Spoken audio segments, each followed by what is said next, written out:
ہوگا۔ میں اسی لیے اس بات کا مخالف ہوں کہ بہار شریعت کے اوپر جو لکھ دیا نا عالم بنانے والی کتاب، میں کہتا ہوں یہ اس عبارت کو مٹا دینا چاہیے۔ کیسے عالم بن سکتا ہے آدمی ایک کتاب پڑھ کر جبکہ اس نے استاد سے سیکھا ہی نہ ہو؟ اگر کوئی کہتا ہے کہ واقعی یہ صحیح لکھا ہوا ہے، انتہائی عاجزی کے ساتھ ہاتھ جوڑ کر ایک طالب علم کی حیثیت سے عرض کرتا ہوں آئیے بیٹھیے، میں بہار شریعت کی عبارت پڑھوا کے اسی کے اوپر چند کویسچن کروں گا، جواب دے کے بتا دیں۔ اب آپ تو عالم ہو چکے ہیں نا، تو پھر ساتھ میں ایک نیچے یہ بھی عبارت بڑھا دیں کہ جو یہ کتاب ختم کر لے ہمارے پاس آئے ہم اس کو عالم کی سند دے دیں گے، کیونکہ عالم بنانے والی کتاب ہے، جاری کریں سند ہے، کیوں نہیں دیتے ہیں؟ اسے بٹھائیں مقام فتویٰ پہ تاکہ وہ فتوے دے۔ تو اس عبارت نے لوگوں کو اس طرح دھوکے میں ڈال دیا، میری تو زندگی گزر گئی نا، 30 سال ہو گئے کام کرتے کرتے۔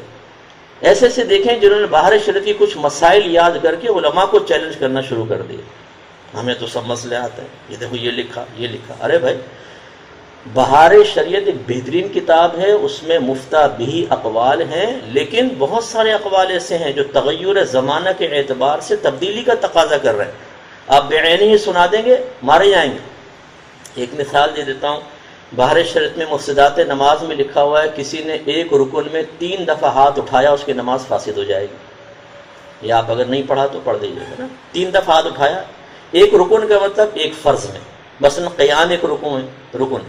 اب امام صاحب نماز پڑھا رہے ہیں، کھجلی ہو گئی، سورہ بقرہ شروع کی تھی انہوں نے کھجا لی، پیچھے ایک محتسب کھڑا ہوا تو اس نے کہا 1 دفعہ ہو گیا بھائی، پھر امام صاحب کو 15 منٹ بعد پھر کھجلی سی ہوئی، انہوں نے یہاں کھجا لی، اس نے کہا 2 ہو گئے۔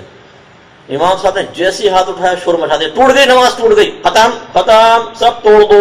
3 دفعہ ہاتھ اٹھ گیا بابا، بہار شریعت میں لکھا ہے ایک رکن میں 3 مرتبہ ہاتھ اٹھے گا نماز فاسد ہو جائے گی بابا، امام صاحب دوبارہ پڑھو بابا۔ ارے بھائی کون کہہ سکتا ہے کہ اس سے نماز فاسد ہوگی؟ اصل چیز تو ہے عمل کثیر۔ عمل کثیر اسے کہتے ہیں کہ دور سے دیکھنے میں نمازی ایسا لگے کہ نماز میں نہیں ہے۔ جیسے آپ نماز پڑھ رہے ہو، موبائل کی گھنٹی بجی، آپ نکالیں دونوں ہاتھوں سے دیکھیں کون ہے، پھر بند کریں اس کو، آف کریں، یہ کیا۔ اب جتنی دیر آپ یہ کر رہے ہیں دونوں ہاتھ استعمال ہو رہے ہیں نا، دور سے دیکھنے والا سمجھے گا نماز میں نہیں، اس سے نماز فاسد ہوگی۔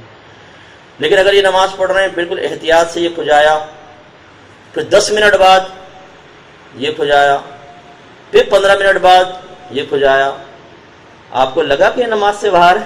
کیسے فاسد؟ اچھا پھر بہار شریعت میں کیوں لکھا ہوا ہے؟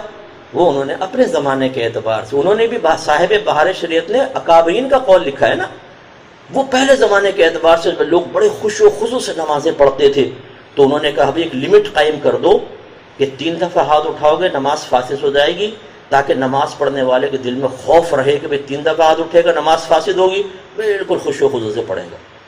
آج میں نے دیکھا ہمارے اسکول کالج یونیورسٹی کے بچے جو نمازیں پڑھ رہے ہوتے ہیں وہ ہجل پارٹیکل ہوتے ہیں، بالکل تھوڑی کوئی تو اپنی یوں زلفیں سنوار رہا ہوگا، اچھا کوئی پف بھی بنا لیتا ہے نا یوں کر کے، عادت ہوتی ہے نا وہ، اسی طرح یوں اتحیات میں بیٹھے ہوں گے دونوں ہاتھوں سے یوں کر رہے ہیں۔ اگر آپ ان چیزوں پہ فساد کا حکم لگائیں گے تو وہ تو بڑا مسئلہ پیدا ہو جائے، اور بھی بہت سارے مسائل ہیں۔ خلاصہ کلام یہ ہے کہ علماء کی صحبت، سیکھیں مسئلہ، پھر فائدہ ہوگا۔ اسی طرح اب یہ توبہ کا موضوع